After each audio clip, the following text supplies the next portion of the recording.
ऋषि हैं तो उसमें से कोई ऋषि 1 लाख वर्ष का है, कोई 90,000 वर्ष का है, कोई 60 वर्ष का है, कोई 50,000 वर्ष का है, कोई 10,000 वर्ष का है, कोई 5,000 वर्ष का है, कोई 100 वर्ष का है, कोई 50 वर्ष का है। तो इस प्रकार से उन ऋषियों की आयु है। तो उस टाइम जो है कि सतयुग में जो है इसका ये समझे 1 लाख वर्ष जो है कि मनुष्य की आयु होती है। तो धीरे धीरे ये जब घटता गया तो 1 जीरो हटा तो 10,000 में, 1 जीरो हटा तो 1,000, 1 जीरो हटा तो क्या हो गया 100 हो गया, और 100 भी पूरा नहीं हो रहा। तो इसमें 1 जीरो हट जाएगा तो लास्ट में कितना रह जाएगा 10। अगर कली काल का अंतिम चरण आएगा तो 10 में से 1 जीरो भी हट जाएगा, कितना रहेगा 1। तो कहा इसमें भविष्य पुराण में लिखा है कि आने वाला जो समय होगा, कली का अंतिम जब चरण होगा तो मिर्च का जो पौधा होगा, मिर्च का पौधा, तो मिर्च के पौधे में मनुष्य चढ़ेगा। तो अब मनुष्य जो है कि उसकी जो हाइट है वो और कम हो जाएगी। तो इस प्रकार से जो है कि मनुष्य धीरे धीरे उसकी आयु भी घटेगी। तो उसने 1 साल के अंदर उसका अपना उद्धार भी करना है, या वो चोरी चकारी में लगाए, है ना, या तो धुंधकारी जो है धुंधकारी लगा रहा है ना, चोरी चकारी में लगा रहा है। दो करने में उसे बहुत समझाया। आत्मदेव कौन है? आत्म जो आत्म है, श्रीमद् भागवत की महात्म में जो कथा पढ़ी होगी उसमें आत्मदेव है। उसकी पत्नी कौन है? धुंधली। अब धुंधली के पुत्र नहीं हुए तो उसने अनेक प्रकार की उसने क्या किया, और धुंधली को चाहते मेरे को पुत्र ना हो, लेकिन आत्मदेव चाहता था कि मेरे घर में कोई बच्चा हो तो मेरे घर में जो है किलकारी मुझे, जब बच्चे की किलकारी घर में होती है तो हर किसी को अच्छा लगता है। इस प्रकार से आत्मदेव बहुत पसंद था। इस प्रकार हमारी जो हम आत्मदेव कौन है? हमारी आत्मा, और जो धुंधली है वो हमारी है बुद्धि, और धुंधकारी हमारी प्रवृत्ति है ना। और जो गोकर्ण क्या है? वो हमारा मन है। हमें समझा हमको उतना काम करते तो हमारे अंदर से डबल आवाज आती है, ऐसा करना चाहिए नहीं करना चाहिए। एक तरफ सोचता है कि उसने जो चाहिए ज्ञान को काट कर कर चाहिए। तो इसी प्रकार जो है कि नामिसारण क्षेत्र में जो 88,000 ऋषि बैठे हैं, ये 88,000 ऋषि कितने साल तक बैठे हैं? 1,000 वर्ष। 1,000 वर्ष की ये कथा चल रही है। इस 1,000 वर्ष की जो कथा है इसमें 18 पुराण हुए। 18 पुराण इसमें भी गरुड़ पुराण, चित्र पुराण, पद्म पुराण, स्कंद पुराण, नारद पुराण है। और तुम्हारा गरुड़ पुराण से लेकर श्रीमद् भागवत से लेकर सारा इसमें वर्णन हुआ है। इसी में ये श्रीमद् सत्यनारायण भगवान की इसमें भी चर्चा हुई है। तो इसमें जो है 88,000 ऋषि जब बैठे थे और सूत जी से पूछा कि सूत जी से बोला, हे महर्षि महामुनि, किस व्रत के द्वारा, किस तप के द्वारा मनोवांछित फल को प्राप्त किया जा सकता है? क्योंकि इस कलिकाल में मनुष्य ज्यादा देर बैठ नहीं सकता है। तो हमें ऐसा उपाय बताएं जिससे करने मात्र से मनुष्य को शीघ्र ही फल प्राप्त हो।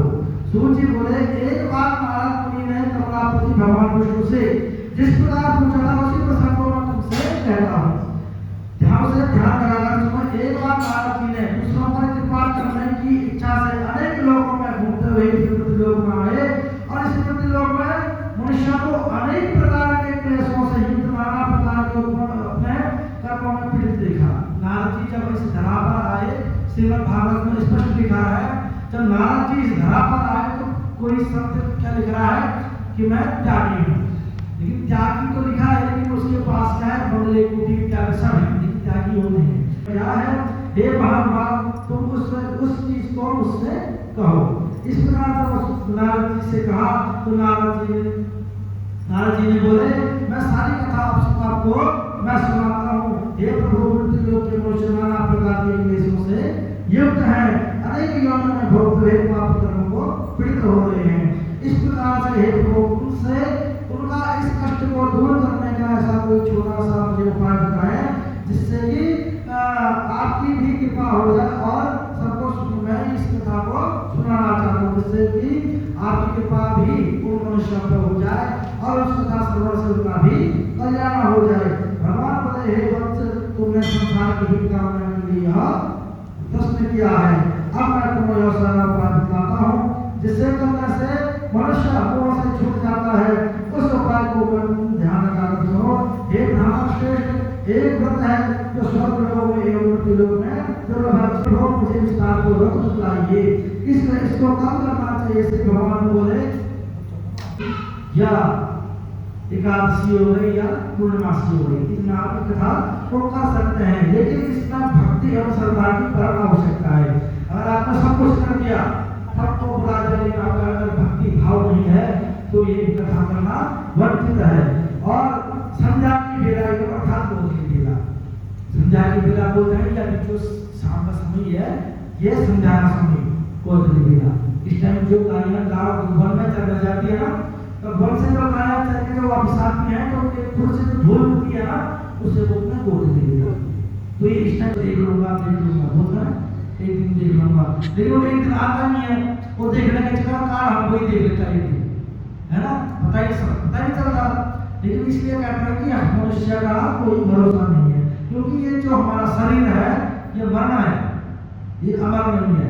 इसमें जब आप कहीं अभी आप देहरादून में हो, यहाँ से अगर आपने या दिल्ली जाना हो या आपने मुंबई कहीं भी जाना हो, आपने यहाँ से आप टिकट कराओगे तो आने का भी टिकट कराओगे ना, तो जैसे आप जाओगे तो उसी तरह वापस भी आना पड़ेगा आपको। इसी प्रकार जो है कि जब हम जन्म लेकर जब इस धरा में जिस वक्त हमने जन्म लिया तभी भी अपने शरीर पे अहम करता है कि मैं इतना सुंदर हूँ, अगर मैं ऐसे बोलता ना आपको झुरियाँ पड़ेगी तो मैं ब्यूटी पार्लर तैयार है।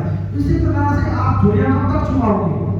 बुढ़ापा श्रीमद् भागवत में पंचम स्कंद में है, द्वितीय स्कंद में जरा कौन है? बुढ़ापा, जरा है बुढ़ापा। देखो हर कोई बताएगा कि मेरा जन्मदिन इस दिन आता है या मेरी सालगिरह इस दिन आती है, बता दो ना, जहाँ में तिथि इस दिन आई, हर किसी को पता होगा। लेकिन आप आंटी जी से पूछ लो या इनसे पूछ लो या आंटी जी से पूछ लो कि इनका बुढ़ापा कब है। मन बात से लेकर आंखों से लेकर नाक के चित्र, कान के चित्र से लेकर हमारे 9 द्वार प्रभु है ना, तो 9 द्वार तो प्रभु में हमारे। तो पुरंजन घूम रहा था, बहुत जगह घुमाओ, श्रीमद् भागवत की कथा स्मरण करोगे तो पुरंजन बहुत घूम रहा था। तो पुरंजन जब घूमा तो घूमते घूमते उसके 9 दरवाजे की नगरी में आ गई। 9 दरवाजे की नगरी जब उसे दिखी तो उसको लगा यार बड़ा सुंदर नगर है, तो उसमें और प्रवेश कर गया।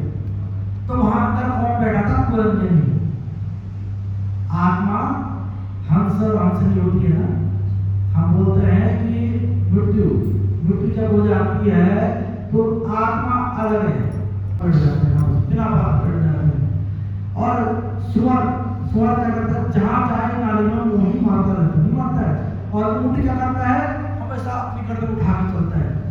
और ऊँट किसलिए प्रशंसा मनुष्य करता है? ये मेरा जैसा है।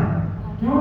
क्योंकि आदमी के पास धन अधिक आता है तो ऊपर उठ के चलता है, किसी को अपने सामने कुछ नहीं समझता है। तो ऊँट कहता है ये मेरे ही जैसा है। सुअर प्रशंसा इसलिए करता है कि मनुष्य जहाँ देखे वहीं मुँह मार देता है। कहीं किसी का धन होगा तो उसको लपेट लिया, किसी को छल कपट से किसी का धन ले लिया, तो सुअर तो एकदम जहाँ जाए वही सोचता है मैंने क्या करना है। उसी प्रकार मनुष्य का स्वभाव है। गधा विषय प्रशंसा का इसी प्रकार अपना जीवन भर मालिक का बोझ ढोता रहा, इसी प्रकार से अपने बच्चे पालने में बोझ ढोता रहा। अंत समय में खटिया में पड़ा रहा, लेकिन घर वाले कह रहे हैं कब मरे, कब हमारी लड़की की शादी हो और ये शादी के टाइम पे ना मर जाए।